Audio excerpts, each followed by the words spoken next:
대북관을 놓고 충돌했습니다. 특히 북한이 우리의 주된 적, 주적이냐 아니냐를 놓고 공방이 치열했습니다. 북한이 우리 주적입니까? 주적. 그런 규정은 대통령으로서는 할 일이 아니라고 생각합니다. 집중 분석해드립니다. 총련 수당은 7분의 1로 줄였고 또 육아 예산은 4분의 1로. 그거 모르고 계세요? 어제 심상정 후보는 문재인 후보의 복지 공약이 후퇴했다고 주장했고 홍준표 후보는 노무현 전 대통령 뇌물수수 의혹을 또다시 꺼내들었습니다. 사실인지 검증해드립니다. 문재인, 안철수 후보 양측 공방이 비밀 문건 진위 논란으로 번졌습니다.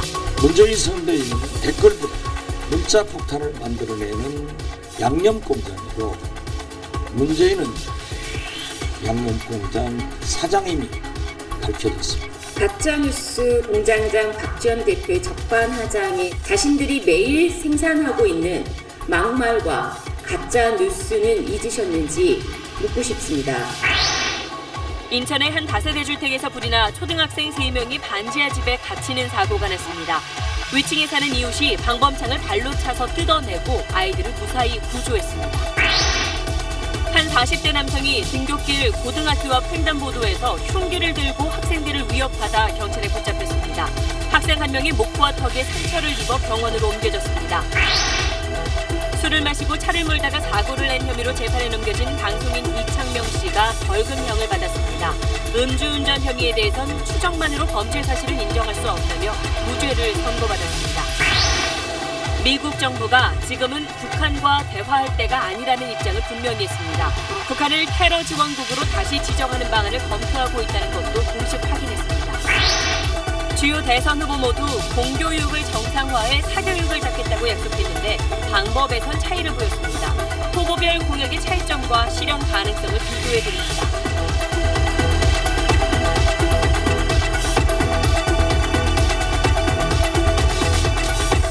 에너지를 쓰던 자동차가 수소로 에너지를 만드는 시대로 현대자동차. 여러분 안녕하십니까. 주요 대선 후보 5명이 참가한 두 번째 TV 토론회. 문재인, 안철수 두 후보에 대한 공격이 큰 비중을 차지했습니다. 핵심 쟁점은 안보와 대북관이었습니다. 특히 북한이 우리의 주된 적, 주적이냐 아니냐를 놓고 각 후보들이 크게 충돌했습니다. 첫 소식 한승희 기자가 보도합니다. 첫 공방은 문재인, 유승민 후보 간에 시작됐습니다. 북한이 우리 주적입니까? 주적. 그런 규정은 대통령으로서는 할 일이 아니라고 생각합니다. 군 통수권자로서 부적절한 답변이란 지적에 문 후보는 대통령은 남북 관계를 풀어가야 할 사람이라고 반박했습니다. 정부의 공식 문서에 북한군이 주적이라고 나오는데 대한민국 국군 통수권자가 북한군을 주적을 주적이라고 못한다? 그거 말이 되겠습니까? 저는 입장을 밝혔습니다. 대통령 될 사람이 해야 될 발언은 아니라고 봅니다. 참여정부가 유엔 인권결의안에 기권하기 전 북한에 물어봤느냐도 논란이었습니다. 국정원이 해외라든지 주민터 정보라든지 많은 정보만을 가지고 있죠. 그래서 국정원을 통해서 북한의 반응을 판단해 보도록 했다, 그런 뜻입니다. 아니 그게 물어본 거하고 뭐가 다릅니까? 홍준표 후보는 안철수 후보를 겨냥했습니다.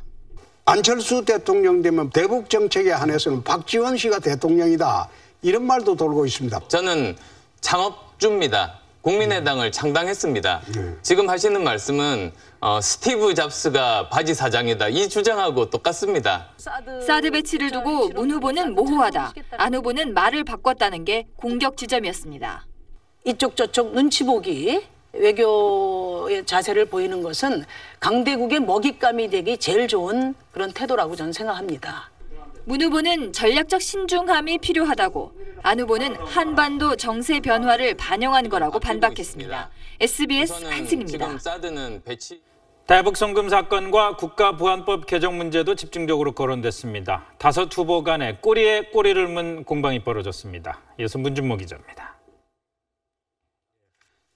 김대중 정부 시절 대북 송금 사건을 먼저 끄집어낸 건 유승민 후보였습니다. DJ 비서실장 출신 박지원 대표와 한 배를 탄 안철수 후보를 겨냥했습니다. DJ 정부 때 대북 송금은 공입니까, 과입니까? 저는 공도 있고 과도 있다고 봅니다. 대북 송금에 공이 있습니까? 공도 있고 과도 있다고 봅니다. 문재인 후보도 진보 정체성을 내보이며 가세했습니다. 남북 정상회담 연 것은 이 남북 관계를 획기적으로 개선한 역사적인 결단이죠. 돈을 퍼주고 평화를 구걸한 거죠. 홍준표 후보가 유 후보 지원 사격에 나서면서 전선은 범보수 대 범진보로 갈렸습니다. 집권하시면 북에 이제 달러를 제공을 해야 되겠네요. 그럴 일은 없을 겁니다. 돈을 안 주고 완전히 이렇게 넘겨짚기십니다. 노무현 대통령 시절에 현금하고 달러 현물하고 넘어간 게 44억 달러가 나옵니다. 그 금액은 그래서 오히려 이명박 박근혜 정부가 더 많았죠. 국가보안법을 놓고도 충돌했습니다. 홍준표, 심상정 후보가 다른 관점에서 문재인 후보를 공격했습니다. 국가보안법 폐지하시겠습니까? 집권하시면? 예, 뭐 찬양, 고무, 뭐 그런 조항들은 개선해야 한다고 생각합니다. 노무현 전 대통령께서는 국가보안법은 박물관에나 보내야 될 구시대의 유물이다 이렇게 이야기를 했습니다. 국가보안법 왜 폐지하지 않으시려고 합니까? 폐지에 반대한 적 없습니다. 적어도 대학 국민회는 들어갈 때 저는 할 이야기라고 봅니다. 문 후보는 당장 국보법을 폐지할 수는 없지만 진보단체 탄압의 근거로 활용된 찬양 고무 관련 조항은 개정해야 한다고 강조했습니다. SBS 문준모입니다. 네, 앞서 전해드린 논란거리, 북한이 주적이냐 아니냐 이 문제를 좀 더 깊이 있게 얘기 나눠보겠습니다. 국회팀 김정인 기자 나와 있습니다. 자, 김 기자, 우선 유승민 후보가 문재인 후보한테 이 문제를 물어보면서 이제 얘기가 시작이 됐잖아요. 유승민 후보의 의도는 뭐였을까요? 이 안보 우려가 좀 큰 상황에서요. 네. 대북 포용 정책을 그동안 견지해왔던 문 후보를 좀 전면 공격을 한 셈인데요. 네. 안보 프레임을 짜서 보수층 결집을 유도를 하고 이번 대선을 진보 대 보수의 대결로 한번 가져가 보겠다 이런 의도로 보입니다. 새로운 프레임 하나를 좀 던진 셈이죠. 문재인 후보 대응이 굉장히 적극적이었단 말이죠. 아무래도 여기서 말려들거나 한 발 밀려나면은 이 지금 얘기한 안보 프레임에 굉장히 큰 피해를 입을 수 있겠다 이런 생각을 했던 것 같아요. 네, 문 후보 이런 안보 프레임에 걸려들지 않겠다, 말려들지 않겠다고 좀 정면 대응에 나섰습니다. 문 네. 후보는 오늘 이 헌법을 보더라도 이 북한은 적이자 동반자로 규정돼 있다고 강조를 했습니다. 네. 문 후보의 말 한번 들어보시겠습니다. 네. 또 위협이 되고 있는 적이 분명합니다. 그러나 다른 한편으로는 우리 헌법에 의해서 우리가 함께 평화 통일을 해낼 그런 대상이기도 합니다. 자, 주적 문제 결국 그러면은 사실관계가 어떻습니까? 국방백서에도 북한이 주적으로 지금 표시가 돼 있나요? 현재 국방백서에는 주적이라는 표현이 없습니다. 네. 주적이라는 표현은 1995년에 처음 국방백서에 등장을 했고요. 2004년에 삭제가 됐습니다. 2004년이면은 노무현 전 대통령 시절이네요. 그렇습니다. 참여정부 때였는데요. 네. 이 남북관계가 개선되는 시점에 이 주적이라는 표현은 이 비현실적이라는 이유에서였습니다. 그래서 이제 현재 국방백서에는 이 북한 정권과 북한군은 우리의 적이라고 되어 있습니다. 이명박, 박근혜 정부 때 국방백서에도 이 주적이라는 표현은 없었습니다. 네. 유승민 후보 얘기가 주적이라는 게 국방백서에 있다는 얘기 일단 틀린 얘기로 볼 수가 있겠네요. 그렇지만 사실 보수 진영이 이거 그냥 여기서 흘려보내지는 않을 것 같은데 기회다 생각을 할 수 있을 거고 또 사실 어떤 면에서는 그 유권자의 성향에 따라서 잘 먹힐 수 있는 사안이기도 한 것 아닌가 싶습니다. 그렇습니다. 그래서 오늘 자유한국당하고 바른정당이 문 후보에 대해서 좀 맹공을 가했습니다. 네. 안보관 불안하다, 군 통수권자가 될 자격이 있냐, 이런 말을 좀 했었고요. 네. 국민의당 안철수 후보도 오늘 이 북한은 주적이라고 규정을 했습니다. 안 후보의 말 한번 들어보시겠습니다. 네. 남북 대치 국면 아니겠습니까? 이런 상황에서 북한은 주적입니다. 주적이면서 동시에 또 우리는 평화 통일을 이루어야 되는 그런 문제가 있는 겁니다. 민주당은 이 보수 정당에 대해서는 철진한 색깔론을 구사하고 있다고 맞섰고요. 안철수 후보에 대해서는 김대중 전 대통령을 계승하는 게 과연 맞냐 이렇게 좀 비판을 했습니다. 아까 안철수 후보는 아무래도 지금 보수표를 더 끌어와야 될 필요성이 있으니까 그런 주적 얘기를 했을 것 같고 또 햇볕 정책에 대해서도 안철수 후보가 공과 과가 함께 있다 이렇게 얘기를 했단 말이죠. 여기에 대한 공격도 받은 거 있고요. 오늘 홍준표 후보가 말이죠. 이 안철수 후보에 대해서 좀 한마디를 했는데 네. 한번 좀 같이 들어보시겠습니다. 개정 안 한다고 하면 호남의 표가 한 표도 없습니다. 개정한다고 하면 또 영남이나 보수진영의 표가 없어집니다. 이 말이 지금 네. 안 후보가 이른바 이 전략적 모호성을 취할 수밖에 없는 이유를 어쩌면 좀 잘 설명해 주는 말이 아닌가 합니다. 네. 그렇군요. 어쨌든 안보, 북한 문제 중요한 이슈이기도 하지만 그만큼 또 선거 과정에서 사실관계 또 확실하게 확인을 해야 될 것 같습니다. 그렇습니다. 잘 들었습니다. 후보들은 각종 복지 공약을 실천하는 데 필요한 재원은 어떻게 마련할지를 놓고도 날선 공방을 벌였습니다. 권란 기자가 정리했습니다. 그러면 관련해서 공격은 문재인 후보에게 합계계- 집중됐습니다. 국민연금을 더 주려면 돈이 더 필요한데 어떻게 마련할지가 쟁점이었습니다. 국민연금 소득 대체율을 지금 2028년에 40까지 가도록 되어 있는 거를 50으로 올리시겠다는 거거든요. 그럼 무슨 돈으로 올리죠? 재원 조달 방안은 재원 조달 전문가들이 방안이 지금 함께 사회적 합의를 통해서 결정을 한국이 해야죠. 말씀하시는 거는 거기에 재원 조달 방안이 전혀 없어요. 비슷한 질문과 답변이 5분 넘게 이어졌습니다. 공격의 바톤은 심상정 후보가 이어받았습니다.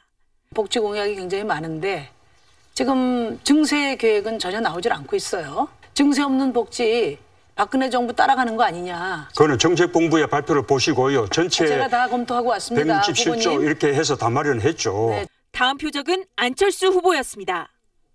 5년 동안 여러 가지 약속 지키는데 200조 원이 들어요. 안 후보님은 그걸 돈을 어디서 마련할 거냐. 정부 재정이 효율적이지 못하고 투명하지 못합니다. 그 부분부터 먼저 고쳐야 됩니다. 제대로 그 누진제가 적용되게 과세 제도를 바꿔야 됩니다. 지켜보던 홍준표 후보가 숫자를 따지는 건 대통령의 일이 아니라고 나섰습니다. 토론하는 거 보니까 기재부 국장들끼리 지금 논쟁하는 것 같아요. 복지 확대를 위해 증세를 하겠다고 분명하게 언급한 후보는 유승민, 심상정 후보입니다. 문재인 후보는 고소득자, 대기업 중심의 부자 증세, 안철수 후보는 제대로 된 소득 파악과 누진세를 통한 세수 확대를 언급했습니다. 홍준표 후보는 오히려 법인세 인하를 주장했습니다. SBS 권란입니다.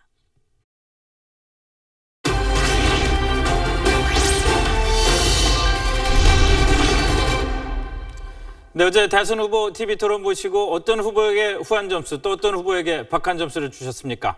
정치 대결 김대김, 오늘은 이 TV 토론에 대한 평가를 한번 해보겠습니다. 김용태, 김현우 두 기자 나와 있습니다. 자, 두 기자 어제 TV 토론 당연히 봤겠죠. 어땠습니까? 네, 저는 문재인, 안철수 이 두 후보의 기싸움이 참 팽팽하다 이런 걸 느꼈습니다. 네, 상징적인 대목이 있었는데 우선 같이 보도록 하겠습니다. 문 후보님께서 양념이라는 말씀을 또 하셨단 말씀이에요. 홍준표 후보에게 아닙니다. 예. 저 말 안 끝났습니다. 근데 안철수 후보가 계속 질문을 하려고 하는데 문재인 후보가 좀 질문을 자꾸 피하려고 하는 거 좀 그렇게 좋게 보이진 않던데요. 글쎄요. 안 후보의 주도권 토론이 아니었습니다. 질문 받고 다른 후보에게 질문하려고 하는데 계속 부르면 어떡합니까? 그런데 어제 문재인 후보를 좀 보면 1차 때는 확실히 좀 웃고 여유로운 모습이었는데 어제는 좀 페이스를 잃은 게 아닌가 싶을 정도였습니다. 확실히 표정을 비교해보면 굳어있는 게 느껴지지 않나요? 그거는 시간 때문입니다. 질문을 하든 답변을 하든 시간은 계속 흘러가는데 4명의 후보가 협공해서 문 후보에게 무려 18개나 질문을 퍼부었습니다. 답변하다 시간 다 보낸 아주 외로운 싸움을 한 거죠.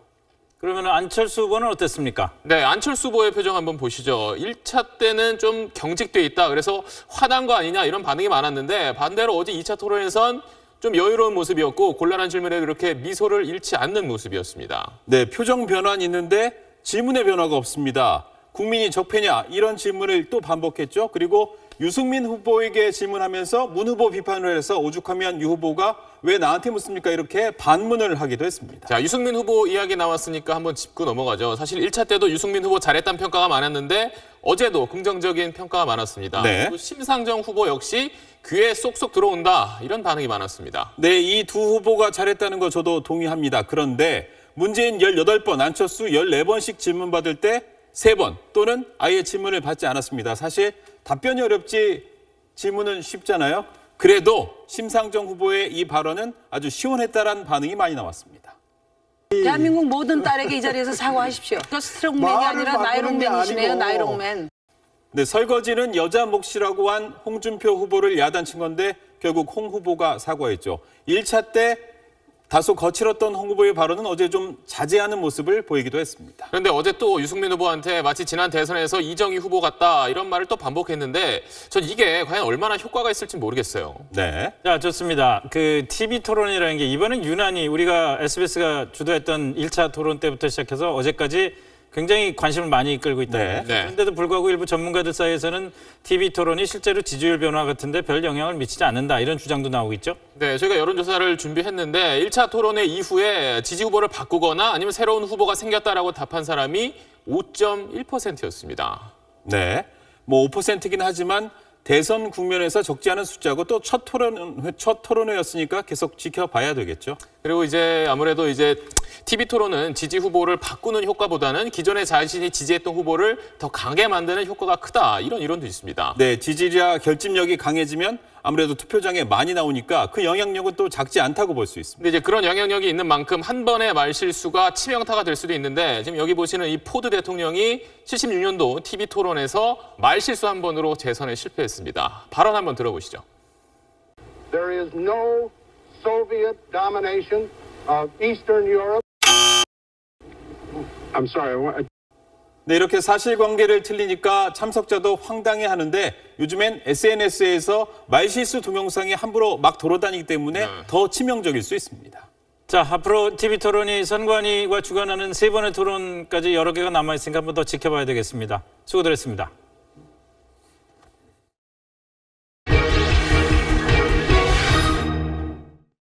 네, 저희 사실은 코너에서는 대선 후보 TV 토론에서 공방이 벌어진 여러 가지 발언의 사실관계를 계속 점검해보고 있습니다. 오늘도 어제 토론에서 쟁점이 된 발언들을 한번 따져보겠습니다.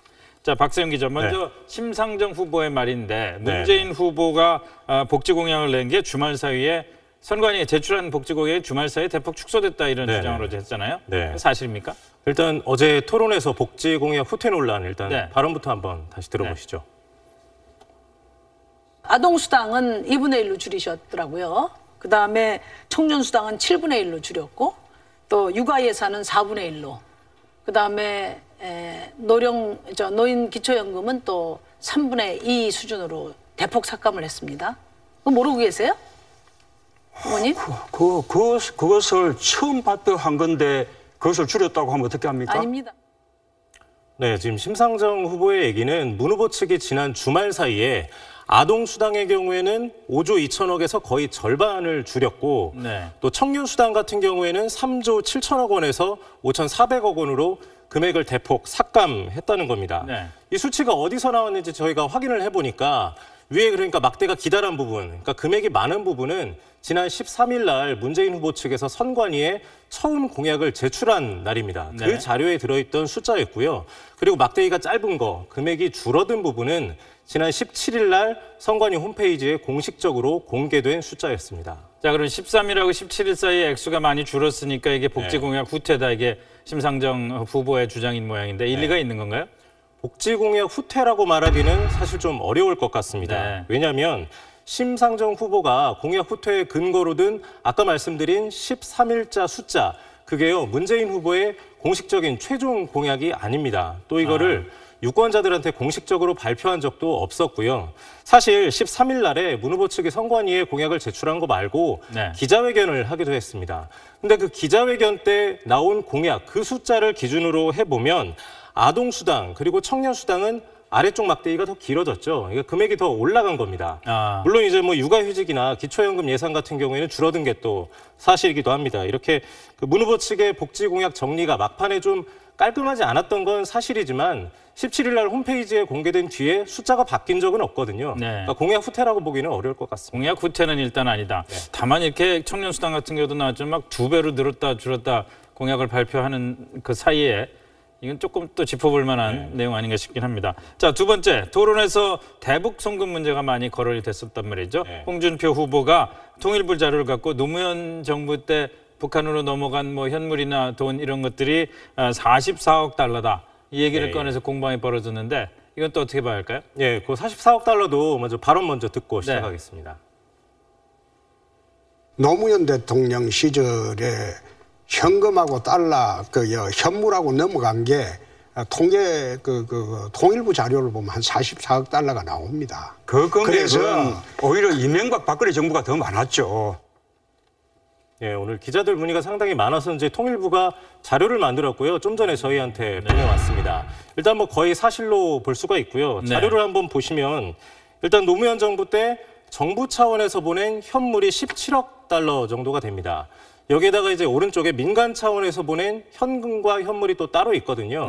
이걸 다 합치면 총액이 보시면 43억 5천만 달러 정도가 됩니다. 근데 아까 홍 후보가 노무현 정부 시절에 44억 달러를 보냈다고 했으니까 민관 총액으로 따지면 거의 비슷한 게 사실입니다. 그렇긴 하네요. 예, 또 한 가지는 아까 문재인 후보가 답변을 하기를 이명박 박근혜 정부 때는 대북 지원을 더 많이 했다 이랬잖아요. 근데 통일부 자료로 봤을 때는 사실과 달랐습니다. 그렇진 않고요. 자, 그리고 홍준표 후보가 지난번 토론에서도 얘기했던 거 또 나온 건데 노무현 전 대통령이 640만 달러 뇌물을 받았다 이 얘기 계속 반복해서 하고 있잖아요. 이건 어떻게 봐야 될까요? 네, 요 640만 달러 발언도 한번 듣고 한번 보겠습니다. 지난번 토론 때도 640만 달러 노무현 대통령 뇌물 이야기를 하니까 책임지라. 내 책임지겠습니다. 사실이 아닙니다. 예, 사실이 아니면 내가 후보 사퇴하겠습니다. 예, 지금 뭐 후보 사퇴 얘기까지 하고 있는데요. 홍 후보가 이 얘기를 하는 근거가 2009년도에 이 당시 대검 중수부장이었던 이인규 중수부장이 발표한 수사 기록을 근거로 한 겁니다. 노무현 전 대통령 수사를 맡았었던 거죠? 네, 그렇습니다. 당시 기록을 보면요. 박연차 씨가 정상문 전 비서관한테 100만 달러, 그리고 노 전 대통령의 조카 사위죠. 연철호 씨한테 500만 달러, 그리고 딸 정연 씨한테 40만 달러를 보낸 걸로 나옵니다. 근데 이제 노 전 대통령이 뇌물을 받았다고 인정한 적은 없었고요. 또 갑자기 서거를 하게 되면서 수사 자체가 중단됐고 또 재판에 넘겨지지도 않았었습니다. 지금 뭐 두 후보 모두 뭐 토론을 할 때마다 사실이다 아니다 논쟁만 거듭하고 있는데 확실한 거는 재판에서 확인된 사실은 없다 이거 하나 같습니다. 자, 검찰 수사 과정에서 어떤 혐의로 기록이 된 건 있었지만 수사가 완료돼서 기소되지도 않았고 당연히 재판에도 넘어가지 않았던 사안이다. 이 정도로 이해를 하면 되겠네요. 잘 들었습니다. 문재인 안철수 후보 간의 공방은 네거티브 비밀 문건의 진위 논란으로까지 번졌습니다. 국민의당이 안철수 후보에 대한 민주당의 네거티브 공세 문건이라고 공개를 하자 더불어민주당은 가짜뉴스라고 반박했습니다. 정영태 기자입니다. 국민의당은 더불어민주당 선거대책위원회가 작성한 대외비 문건을 입수했다며 이를 공개했습니다. 지난 17일자인 이 문건에는 안철수 후보 검증 의혹을 지속 제기해 바닥 민심까지 설파되도록 주력하라고 쓰여 있습니다. 안 후보를 향해 불안, 미흡, 갑질 같은 부정적 공세를 강화하고 SNS에 갑철수, 부도덕, 금수저 같은 메시지를 퍼뜨리란 내용도 있습니다. 문재인 선대위는 댓글 부대, 문자 폭탄을 만들어내는 양념공장이고 문재인은 양념공장 사장임이 밝혀졌습니다. 국민의당은 네거티브 공작, 적폐 중에 적폐라며 문재인 후보의 사과와 검찰 수사를 촉구했습니다.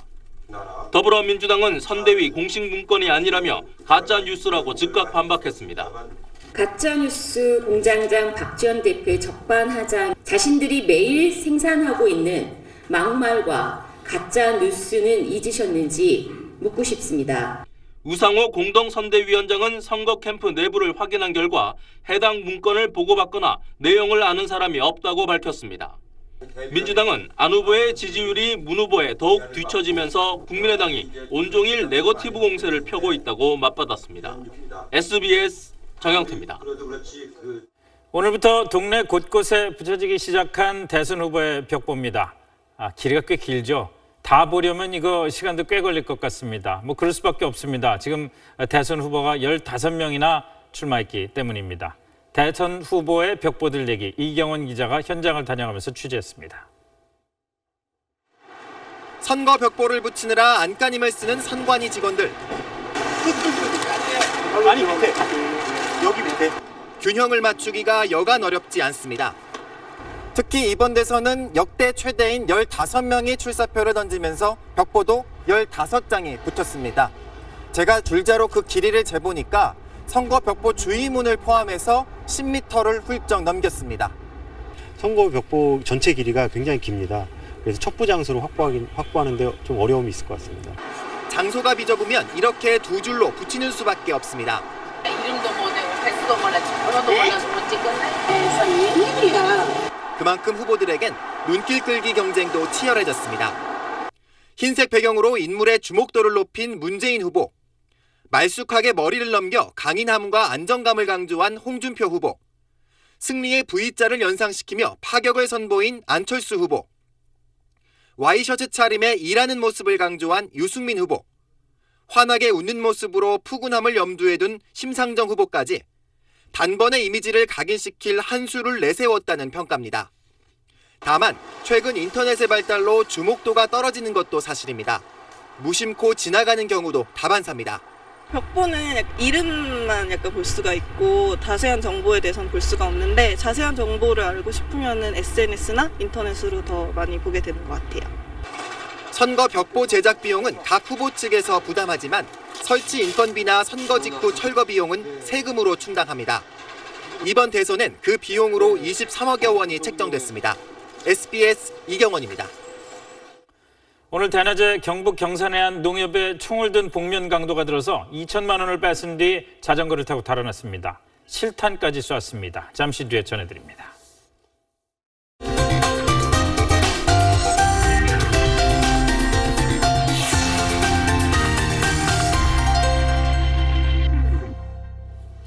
이틀 전 인천의 한 다세대 주택에서 불이 나 초등학생 3명이 반지하 집에 갇혔습니다.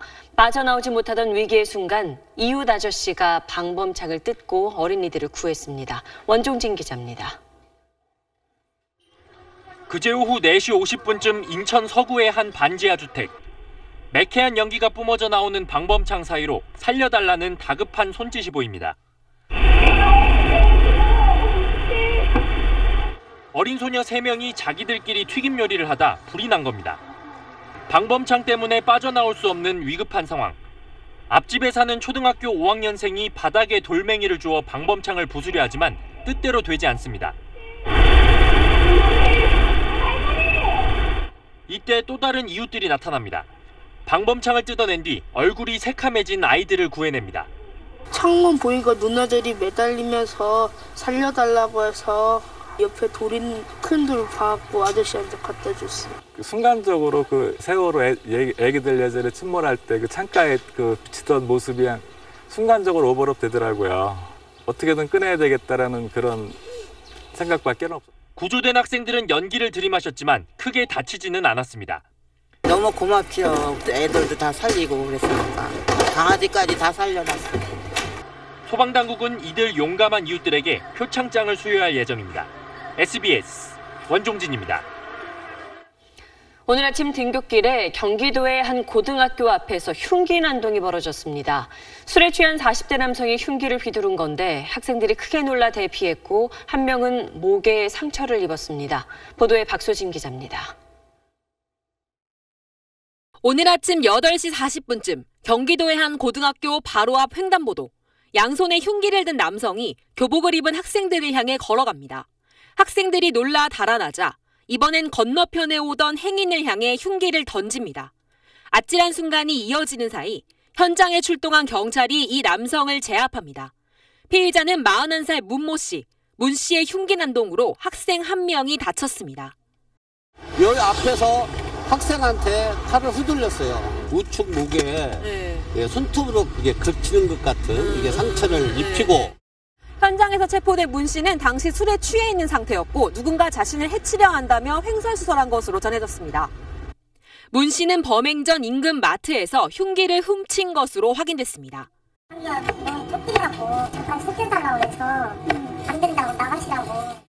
지난 5일엔 버스와 지하철에서 50대 남성이 흉기로 승객들을 위협하는 등 묻지마 흉기 난동이 이어지고 있습니다. SBS 박수진입니다.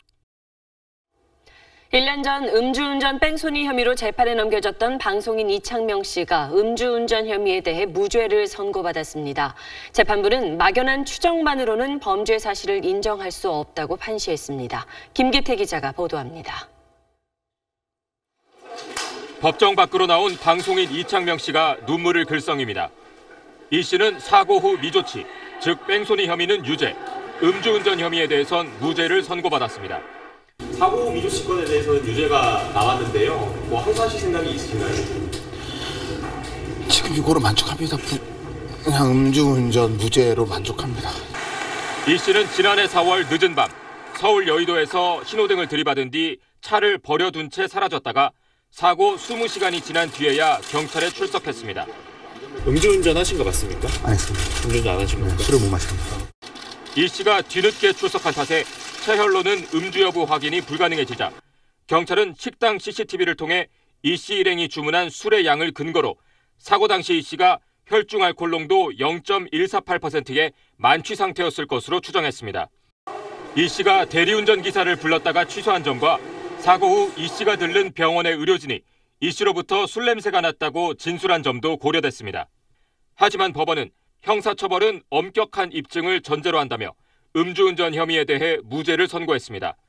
사람마다 술을 마시는 속도와 양이 다르다며 막연한 추정만으론 범죄 사실을 인정할 수 없다고 밝혔습니다. 경찰은 이번 판결로 걱정이 커졌습니다. 음주를 했다 하더라도 현장을 이탈해서 이후에 그에 대한 것을 소명을 할 필요는 없다. 이제 그렇게 진술을 할 경우가 이제 많아지겠죠. 검찰은 일주일 이내에 항소 여부를 결정하겠다고 밝혔습니다. SBS 김기태입니다. 대낮에 경북 경산의 한 농협에 총을 든 복면 강도가 들이닥쳐 2천만 원을 빼앗았습니다. 자전거를 타고 유유히 달아나기까지 걸린 시간이 5분이었습니다. TBC 박영훈 기자입니다. 얼굴에 봉변을 한 남성이 사제 권총으로 보이는 총기로 직원들을 위협하며 농협에 들어옵니다. 이 남성은 빈 자루를 창구 직원에게 던지며 현금을 담으라고 요구합니다. 경북 경산시 남산면 자인농협 하남 지점에 총기를 든 강도가 침입한 건 오늘 오전 11시 55분. 범인은 은행 창구 안쪽에서 남자 직원과 몸싸움을 벌이다 실탄 한 발을 쏘았지만 다행히 직원 3명은 다치지 않았습니다. 외국인으로 추정을 하고 있습니다. 말투 자체가 약간 어눌했다는 그런 목격자의 진술이 있습니다. 현금 2천만 원을 빼앗아 달아나는 데 걸린 시간은 채 5분 남짓. 청원 경찰이 없는 농촌 지역 은행은 속수무책으로 당했습니다. 범인은 돈자루를 건네받은 뒤 이곳 농협 앞에 미리 세워둔 자전거를 타고 대구 방향으로 곧바로 도주했습니다. 경찰은 우리말이 서툴렀다는 진술에 따라 농협 내부 사정을 잘 아는 외국인이 범인일 가능성이 높은 것으로 보고 있습니다. 또 범인이 쏜 총알이 미국에서 제조된 45구경 실탄인 점을 밝혀내고 키 175에서 180cm의 등산복 차림에 범인의 모습을 담은 수배 전단을 배포했습니다. TBC 박영훈입니다. 동전 사용을 없애보자는 한국은행의 실험이 오늘 시작됐습니다. 대형마트나 편의점에서 현금으로 물건 사고 거스름돈 받아야 할 때 동전 대신 카드나 스마트폰에 충전받는 식인데 소비자들 반응은 어떤지 현장에 나가봤습니다. 손승욱 기자. 네, 서울의 한 대형마트에 나와 있습니다. 네, 새로운 방식에 대한 반응이 어떻습니까? 네, 시행 첫날이다 보니까 아직은 낯설다라는 반응이 많습니다. 하지만 시스템은 모두 준비가 돼 있습니다. 잠깐 보여드리면 계산대에서 이렇게 현금을 내신 후에 스마트폰에서 거스름돈을 적립할 수 있는 앱을 열고 그 앱 안에 있는 바코드를 이렇게 보여드리면 됩니다. 그러면 이 띠 소리가 나면 바코드를 통해서 적립이 되는 겁니다. 그러니까 버스카드 충전하는 것과 마찬가지 방식이다. 이렇게 보시면 됩니다. 일단 현장에서는 편하다. 이런 반응이 많습니다. 동전이 많이 쌓이면 지갑도 빵빵해지고 이러는데 되게 간편하고 좋을 것 같아요. 동전 처리가 되게 수월할 것 같아요. 고객님들도 거스름돈 동전을 안 받으셔 좋으시고 저도 계산을 빨리 해서 업무적으로 효율적인 것 같습니다. 적립된 포인트는 현금이나 같습니다. 물건을 살 수 있고 또 은행 자동화 기기에서 현금으로 뽑거나 다른 계좌로 이체할 수 있습니다. 아직 시범 사업이어서 모든 상점에서 이 시스템을 이용할 수 있는 건 아닙니다. 한국은행은 올 하반기부터는 약국이나 커피 전문점으로 시범 사업을 확대하고 2020년엔 동전 없는 사회를 구현한다는 목표입니다. 일부 부작용도 우려됩니다. 디지털 금융거래에 익숙치 않은 노인 등 취약계층에겐 오히려 불편할 수 있고 결제 시스템을 갖추지 못한 영세 상점은 매출이 줄어들 수도 있어 지원 대책이 필요해 보입니다. SBS 손승욱입니다. 다시 대선 소식입니다. 오늘도 대선 후보들은 각자 전략에 맞춰 전국을 누비며 지지를 호소했습니다. 지역별, 대상별 공약이 계속 나오고 있습니다. 한정원 기자가 보도합니다. 문재인 더불어민주당 후보는 강원과 충북을 찾아 안철수 후보가 속한 국민의당은 국정 능력이 없다며 준비된 후보인 자신을 선택해달라고 호소했습니다. 급조된 당이 이 위기 상황 속에서 국정을 감당할 수 있겠습니까? 협치를 하든 몸통이 못 되고 꼬리밖에 더 하겠습니까? 문 후보는 장애인 등급제 폐지와 권리보장법 제정 등 장애인 정책도 발표했습니다. 홍준표 자유한국당 후보는 첫 수도권 유세를 갖고 전국의 노후 사회 간접 자본 시설 재건에 50조 원을 투입하는 뉴딜 정책을 발표했습니다. 과거 경제개발 5개년 계획을 실시했던 것처럼 노후 인프라 계획은 5개년 계획을 수립할 것입니다. 그 혜택이 모두 서민들에게 군 가산점제 추진과 사병 봉급 인상 같은 보훈 안보 공약도 내놨습니다. 안철수 국민의당 후보는 채용 박람회장을 찾아 실력이 이기는 공정한 나라를 만들겠다며 청년 표심 잡기에 주력했습니다. 20년 미래 먹거리, 미래 일자리 만들 수 있는 50대 젊은 대통령 뽑아야 합니다. 청년들의 절망 해결해야 합니다. 안 후보도 장애인 등급제 폐지와 장애인 연금 인상을 공약했습니다. 유승민 바른정당 후보는 후보 선출 뒤 처음으로 호남을 찾아 지역주의 극복을 호소했습니다. 저 유승민이 새롭게 시작하는 새로운 보수, 새로운 정치는 바로 5.18 민주화 운동, 그 정신과 맥이 닿아 있습니다. 새만금 개발사업 지원, 전주와 김천 간 철도 건설 등 지역경제 살리기 공약을 제시했습니다.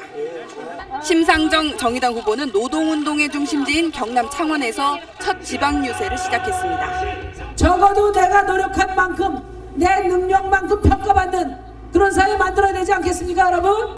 심 후보는 4대강 수문 개방과 생태계 복원 등 자연 친화적 정책도 발표했습니다.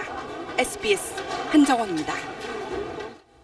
대선 후보들의 분야별 공약을 비교 점검하는 순서, 오늘은 교육 공약입니다. 후보들은 하나같이 공교육을 정상화해 사교육 잡겠다고 약속했는데 이걸 실현하려는 방법은 각기 다릅니다. 노유진 기자가 비교해봤습니다. 후보들은 복잡한 대입제도가 사교육을 부추기는 주요 원인이라고 진단했습니다. 입시제도를 단순화하자는 겁니다. 우선 사교육 의존도가 높은 논술 전형을 폐지하자는 공약이 대세를 이뤘습니다. 네 후보가 논술 폐지를 약속했고 문재인 후보는 여기에 특기자 전형까지 폐지하자는 의견을 냈습니다. 한 문제만 틀려도 등급이 바뀌는 수능의 비중은 크게 낮아질 전망입니다. 문재인, 심상정 후보가 수능을 절대평가로 바꾸겠다고 했고 안철수, 유승민 후보는 아예 일정 점수만 넘기면 되는 자격시험화 하겠다고 공약했습니다. 홍준표 후보는 특별한 입시제도에 큰 변화를 주기보다는 사교육받기 어려운 서민 자녀를 집중 지원하겠다고 약속했습니다. 외고나 자사고에 대한 입장은 갈렸습니다. 문재인, 유승민, 심상정 후보가 폐지하거나 일반고로 전환하겠다고 했고 홍준표 후보는 현행 유지를, 안철수 후보는 운영 방식 개선을 공약으로 내걸었습니다. 아예 학제를 바꾸자는 안도 나왔습니다. 안철수 후보가 초등학교와 중학교를 5년씩으로 하고 고등학교 2년은 진로나 직업을 탐색하자는 552 학제안을 내놨습니다. 심상정 후보는 아예 고등학교 절반을 직업학교로 전환하겠다고 밝혔습니다. 대학 가서 공부할 사람, 바로 취직할 사람, 일찍 선택하도록 해야 사교육 줄어든다는 논리입니다. 네, 후보들의 교육 공약에 대해서 좀 더 얘기 나눠봅니다. 사교육 걱정 없는 세상 송인수 대표 그리고 노유진 기자 나와 있습니다. 먼저 송 대표님, 후보들의 이런 다양한 정책들이 사교육을 줄이는데 얼마나 효과가 있을까요? 네, 효과는 좀 있을 겁니다. 그런데 상당한 시간이 좀 걸릴 것 같은데요. 그래서 아이들에게 백해무익한 그 나쁜 사교육만큼은 당장 규제를 좀 해야 하지 않는가. 지금 우리 부모들이 사실은 학교 진도에 앞서서 1년 내지 10년 정도 학원 선행 교육을 나가는 경우도 있고요. 네. 그것을 막는 선행교육 규제법은 좀 당장 도입이 돼야 될 것 같고, 그리고 또 아이들이 월, 화, 수, 목, 금 일요일까지 계속 학원 사교육에 뺑뺑이 돌면서 고달픈 그런 삶을 좀 막기 위해서 일요일만큼은 좀 학원 휴일 휴무제를 좀 실시하자. 이런 거라든지, 또는 밤 12시까지 학원에 있다 오지 말고 10시 정도 되면 이제 귀가하게 하자.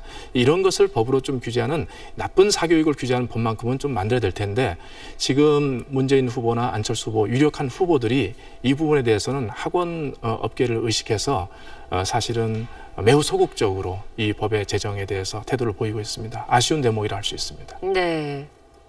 공약 중에 학제 개편이나 외고 자사고 폐지 같은 공약은 어떻게 보시나요? 사실 우선 뭐 이제 그 외고나 자사고를 폐지하거나 입시제도를 좀 개선하겠다 하는 부분들은 상당한 정도 효과가 있을 거라고 봅니다. 왜냐하면 2016년 저희가 사교육비 관련된 국가 통계를 좀 봤더니 중학생들의 사교육비가 1인당 27만 5천 원입니다. 고등학교 학생들이 26만 2천 원이고 초등학교 학생들이 24만 원인데 매달 말씀하시죠? 매달에 그렇습니다. 네. 그러니까 중학생들의 사교육비가 고등학교 사교육비가 더 높습니다. 그것은 특목고 그리고 영재고 이런 그 자사고 여기에 들어가기 위한 입시 경쟁이 치열하기 때문에 그렇습니다. 네. 그런데 그런 학교 체제를 좀 단순화하거나 또는 입시제도를 추첨형으로 바꾸거나 이렇게 후보들이 공약을 제시하고 있는데, 이렇게만 돼도 상당히 좀 변화가 있을 것이고 중학교 사교육비가 상당히 완화될 것이다, 경감될 것이다, 그렇게 기대하고 있습니다. 학제 개편 문제는요? 사실 그 학제 개편은 이것 자체만 가지고 사교육비 감소 효과가 있느냐라고 좀 보기는 좀 어렵습니다. 물론 이제 그 고등학교 그 1학년은 지금 공통과정으로 운영되고 있고, 그다음에 2학년, 3학년은 선택형으로 지금 고등학교 3년 기간이 운영되고 있어서 사실은 좀 혼란스럽거든요. 그러니까 이 학제 개편에서 고등학교 1학년은 중학교로 내리고, 그리고 2학년, 3학년을 선택형으로 해서 그 진로 탐색 학교 체제를 좀 운영하면서 학점제로 운영하자. 이것은 나름의 어떤 타당성은 있는데, 문제는 학생들과 학년을 분리하게 되면 건물도 분리해야 되는데 그런 부분에서 상당히 어려운 부분이 있습니다. 그런데 여하튼 사교육비만 가지고 보면 이 학제 개편과 이 사교육비는 별 관계가 없다. 6학년을 5학년으로 줄인다고 해서 사교육비가 줄어들면서 학원을 안 다닐 것, 그렇게 말할 수는 없는 것이고요. 초중고 각 단계에서 학교 교육과 입시를 분리하는 것이 사교육비 경감에 더 효과적인 방법이다. 네. 그렇게 봅니다. 노유진 기자는 교육 현장의 목소리를 많이 듣고 왔죠? 네, 제가 토론회 취재 다니면서 많은 학부모와 교사들 좀 만나봤는데요. 이 정도 정책으로는 사교육 잡기 쉽지 않다가 대부분의 의견이었습니다. 그리고 또 너무 제도 개선에 치우치다 보니까 공교육 내실화를 위한 수업 질의 개선 등에 대한 개선 방안은 거의 없었습니다. 그나마 좀 눈길이 갔던 건 문재인 후보와 안철수 후보의 차별 금지 공약이었는데요. 기업들이 이제 사람을 뽑을 때 학력이나 학력 또는 출신 학교 등을 이제 보지 않고 뽑는 것, 이게 사교육에 좀 덜한 거를 만들지 않겠느냐, 이런 얘기가 있었습니다. 그러니까 교육정책 효과를 보려면 다른 사회 시스템도 함께 바뀌어야 된다는 얘기입니다. 네, 그렇군요. 오늘 두 분 말씀 잘 들었습니다. 네, 다음 소식입니다. 한국은 중국의 일부였다. 미중 정상회담 뒤에 트럼프 대통령이 소개한 이 시진핑 주석과의 대화 내용으로 파문이니까 중국이 해명에 나섰습니다. 그런데 해명이 이상합니다. 그런 말을 했다 또는 아니다, 이거 대신에 한국민은 걱정하지 말라는 모호한 답만 내놨습니다. 베이징 정성엽 특파원입니다. 시진핑 주석이 한 말과 진위가 뭔지 중국 외교부 브리핑에서 질문이 쏟아졌습니다. 외교부 대변인은 사실이다 아니다 라는 답 대신에 한국 국민이 걱정할 필요 없다고 말했습니다. 韩国民众不必感到忧虑。中美元首在海湖庄园会晤的时候，确实就朝鲜半岛问题非常充分深入地交换了意见。 미중 정상 간 대화인데다 트럼프 대통령이 한 말이라 직접 거론한 대신 모호한 표현으로 넘어가려 한 것으로 보입니다. 이에 대해 베이징 외교소식통은 이 트럼프 대통령이 공개한 그대로 시진핑 주석이 말한 것은 아니라는 중국의 의도가 담긴 것으로 봐야 한다고 풀이하고 있습니다. 미국에서는 오늘도 트럼프 대통령의 발언에 대한 비판적인 보도가 이어졌습니다. 워싱턴 포스트는 트럼프가 한 말은 역사적 사실과 다르다며 한반도 전문가에게 역사 교육을 받아야 한다고 꼬집었습니다. 우리 외교부는 미국과 중국의 사실 확인을 요청해 놓은 상태이며 아직 공식 답변을 듣지는 못한 상태라고 밝혔습니다. 베이징에서 SBS 정성엽입니다. 네, 이런 논란은 논란이고 북한에 대한 압박은 계속돼 갑니다. 미국 정부가 지금은 북한과 대화할 때가 아니라는 입장을 분명히 했습니다. 북한을 테러 지원국으로 다시 지정하는 방안을 검토하고 있다는 사실도 공식 확인했습니다. 워싱턴 정화석 특파원입니다. 레이건호 선상에서 이루어진 CNN 방송과의 인터뷰에서 기자가 북한과의 직접 대화 가능성을 묻자 펜스 부통령이 즉각 부인합니다. Could you see a direct negotiation with North Korea and the U.S.? I think not at this time. 지금은 때리고 옥죄을 때라며 북한이 핵과 미사일을 포기한 다음에야 대화가 가능하다고 못 박았습니다. And the only thing we need to hear from North Korea is that they are ending and ultimately dismantling their nuclear and ballistic missile programs. 틸러슨 국무장관은 북한을 테러 지원국으로 재지정하는 방안을 검토하고 있다고 밝혔습니다. 쓸 수 있는 모든 수단을 동원해 북한을 압박하겠다는 뜻입니다.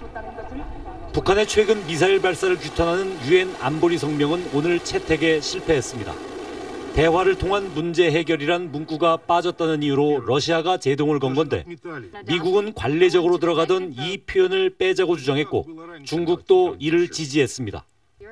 언젠가 북한과 대화할 때 하더라도 일단 지금은 북한을 바닥까지 눌러야 한다는 트럼프 정부의 대북 전략이 갈수록 명확해지고 있습니다. 워싱턴에서 SBS 정화석입니다.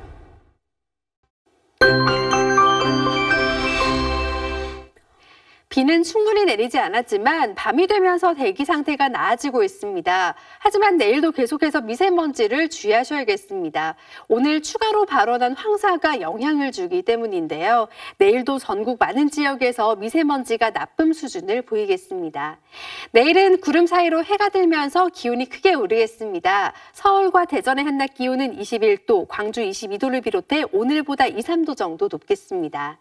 내일도 일교차가 크게 벌어지겠습니다. 서울의 아침 기온은 9도, 한낮 기온은 21도까지 오르겠습니다.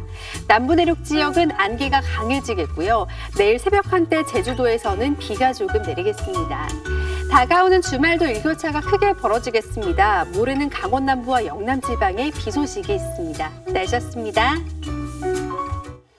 그동안 사회가 장애인들을 어떻게 대해야 할지 수많은 말들이 나왔어도 아직 헬렌 켈러의 이 명언에 필적한 말은 없었던 것 같습니다. 과학이 거의 모든 악의 치료약을 찾아냈지만 그중 최악에 대한 약은 찾지 못했다. 그 최악은 바로 무관심이다. 뉴스 마치겠습니다. 고맙습니다.